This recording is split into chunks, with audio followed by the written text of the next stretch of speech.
Por que as pessoas se tornam depressivas? Porque elas passaram por um trauma emocional. Então, passaram por um trauma emocional, seja de acúmulo, seja de impacto.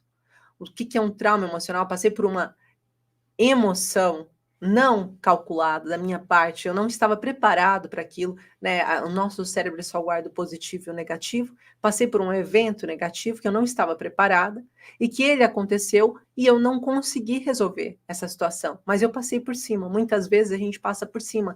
Sabe quando você foi ofendido em praça pública e você não consegue mais se ver com a mesma identidade que você tinha antes, mas a partir dali você começa a engasgar para poder sobreviver? Muitas pessoas acabam fazendo isso.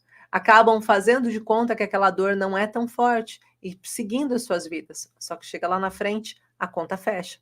E você daí tem que voltar, tem que olhar para si, tem que perceber. E por que o corpo faz isso? Porque o nosso corpo, nosso cérebro, desde que nós somos pequeninos, ele percebeu uma coisa.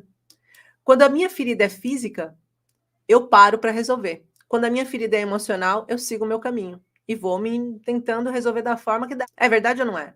Você tem uma unha encravada no pé, você sente aquela unha no pé e você fala, não, preciso tratar dessa unha. Todos os dias você lembra dessa unha, você olha para a unha e você fala, preciso tratar dessa unha. Agora, e quando você está sem falar com a sua mãe há meses, há anos, que você não consegue falar, porque vocês discutiram, vocês tiveram um ponto de divergência? E quando isso acontece, o que você faz? Você segue a vida, você vai seguindo e vai deixando para amanhã, vai deixando de falar. E aí, se fosse a unha encravada e você deixasse, você talvez teria que perder a unha. Talvez até o pé, se desse uma inflamação generalizada. Mas a questão é que o emocional a gente não faz isso. E daí o emocional necessita chamar a atenção do nosso corpo físico. Ele vai mostrar os sintomas físicos associados e vai reforçá-los. Para quê? Para que a gente se obrigue a parar e tratar aquilo que está acontecendo. Então, quando a gente fala por que as pessoas se tornam depressivas, porque não olharam para o trauma emocional quando ele aconteceu e seguiram em frente.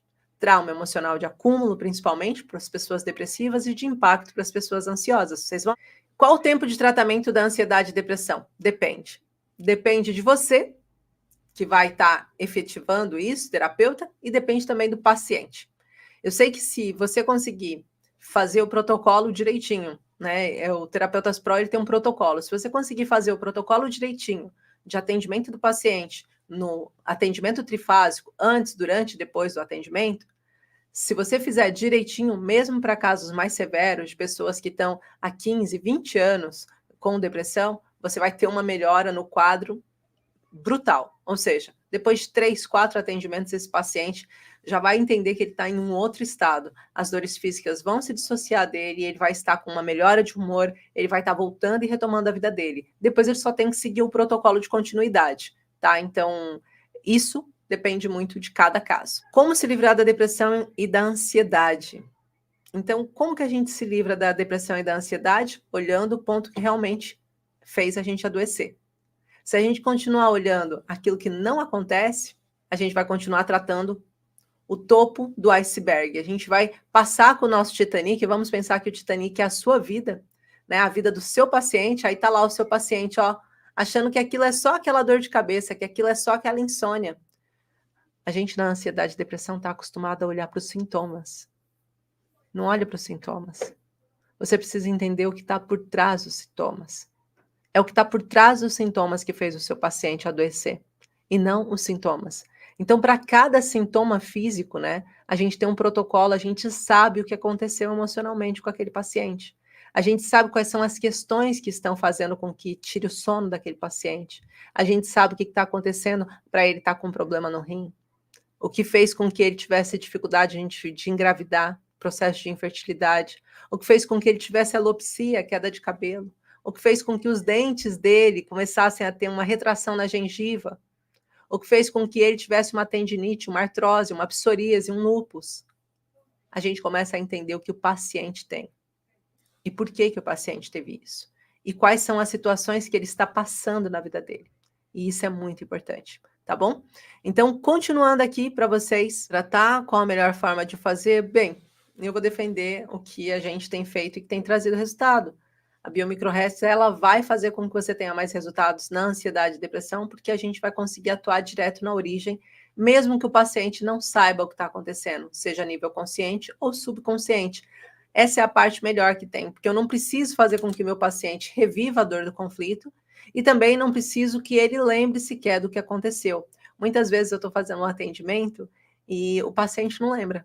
E eu pergunto: você lembra o que aconteceu aos seus 38 anos? Que você passou por um processo em que você perdeu tudo que você tinha, que talvez até tenha passado por um processo de finanças, de liquidez muito forte, e isso foi intenso para você? Aí, de repente, o paciente diz: eu não lembro do que aconteceu.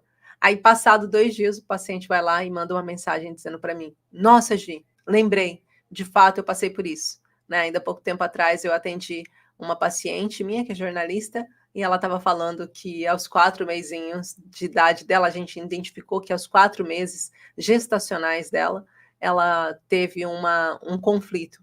E eu falei: olha, pergunta para sua mamãe, aproveita que sua mamãe está viva, o que foi o conflito? E de fato, olha, bateu ali, era esse conflito que estava ativo, né? Então é importante a gente saber mapear o paciente e entender o que está acontecendo. Como trabalhar a ansiedade, quais as bases ancestrais da depressão? A depressão tem um componente genético, a componente genética eu já respondi para vocês, tá? E aqui sobre a questão da base ancestral, se a gente tiver uma família que passou para a gente traumas transgeracionais, o que são os traumas transgeracionais? Imagina que a sua mãe, ela não se curou dos próprios traumas que ela vivenciou na família dela. Imagina que a sua avó era uma pessoa opressora, bateu na sua mãe, expulsou ela de casa quando ela engravidou, colocou ela para fora e disse: olha, aqui você não entra mais. E sua mãe, grávida de você, estava ali com aquele sentimento de: eu não tenho lugar para morar, eu não sou valorizada, as pessoas não gostam de mim, eu estou sozinha no mundo. Então ela passa por um conflito misto. Esses escudos mistos vão trazer trauma para esse paciente. Aí sim, esse paciente, quando nasce, às vezes você vê uma criança que nasceu com ictirícia, né? Por quê? Porque ela teve muito conflito, a mãe teve muito conflito no processo gestacional e na hora do nascimento foi uma gravidez tumultuada, e aí a criança nasce com ictirícia, outras coisas que podem acontecer com questões respiratórias estão diretamente ligadas ao ponto que nós estamos falando. O processo da gravidez. Daí vem com já o transgeracional, que é o que afeta a criança logo que nasce. A partir do momento em que ela tem 3, 4 meses, ela começa a desenvolver as próprias histórias dela e as marcas dela, os traumas emocionais dessa criança. Imagina uma criança ser deixada sozinha no berço e ter acordado, a mãe foi tomar um banho, foi lavar a cabeça, demorou um pouquinho mais, aí de repente chega ali, ela acorda, vê o escuro e a mãe ainda está lavando o cabelo, não escuta a criança chorando, ela se esguela de chorar horas e horas e horas e horas. Pois a mãe não sabe porque que o filho não, quando ela vai colocar no berço, o filho volta a chorar. O sentimento de desproteção é tão grande que ela pensa que a qualquer momento não vai ter quem proteja. Está se sentindo ameaçado e pensa que vai passar por aquilo de novo.